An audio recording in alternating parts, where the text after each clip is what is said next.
Tout le monde, ceux qui ont été enseignés par Jésus il y a 2000 ans ont été vraiment bénis, mais nous sommes également vraiment bénis, parce que nous recevons maintenant la conduite de l'Esprit et de l'Épouse, qui dirige cette époque. L'Esprit et l'Épouse appellent l'humanité à venir, venez à moi, et recevez le don gratuit des paroles de vie que je vous donne.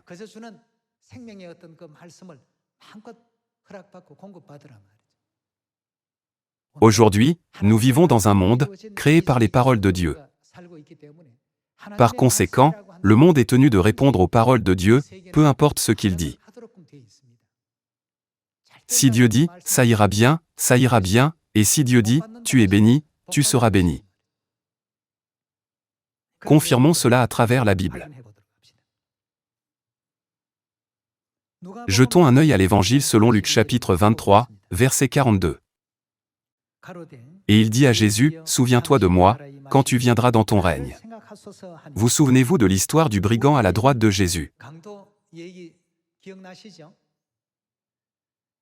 Jésus lui répondit, « Qu'a-t-il dit?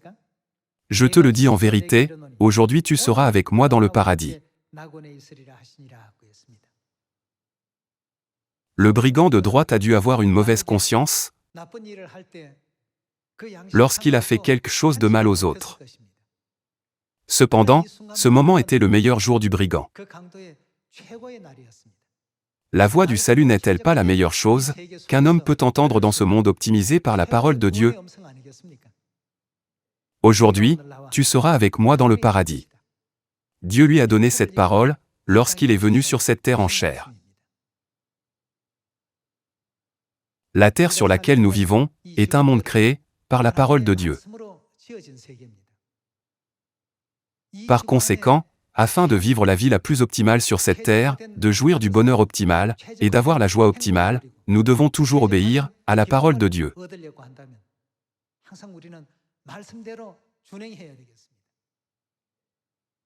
Voyons un autre verset. Marc chapitre 2.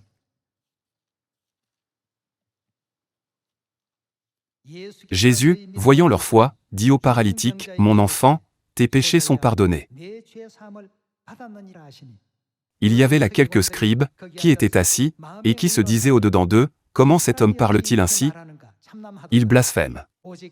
Qui peut pardonner les péchés, si ce n'est Dieu seul? » Jésus, ayant aussitôt connu par son esprit ce qu'ils pensaient au-dedans d'eux, leur dit, « Pourquoi avez-vous de telles pensées dans vos cœurs? Lequel est le plus aisé, de dire au paralytique, « Tes péchés sont pardonnés », ou de dire, « Lève-toi, prends ton lit, et marche ». Or, afin que vous sachiez que le Fils de l'homme a sur la terre le pouvoir de pardonner les péchés, je te l'ordonne, dit-il au paralytique, « Lève-toi, prends ton lit, et va dans ta maison. » Et, à l'instant, il se leva, prit son lit, et sortit en présence de tout le monde, de sorte qu'ils étaient tous dans l'étonnement, et glorifiaient Dieu. À quel point a-t-il dû être heureux et joyeux depuis que Dieu lui a dit, « Tes péchés sont pardonnés » ? Les 4 évangiles, ne sont-ils pas les récits des auteurs de l'évangile sur la parole que Dieu leur a donnée, lorsqu'il est venu sur cette terre en chair? Voyons un verset de plus dans Proverbes chapitre 1. Proverbes chapitre 1, verset 7. La crainte de l'Éternel est, qu'est-ce que c'est? Le commencement de la science, les insensés méprisent, la sagesse et l'instruction.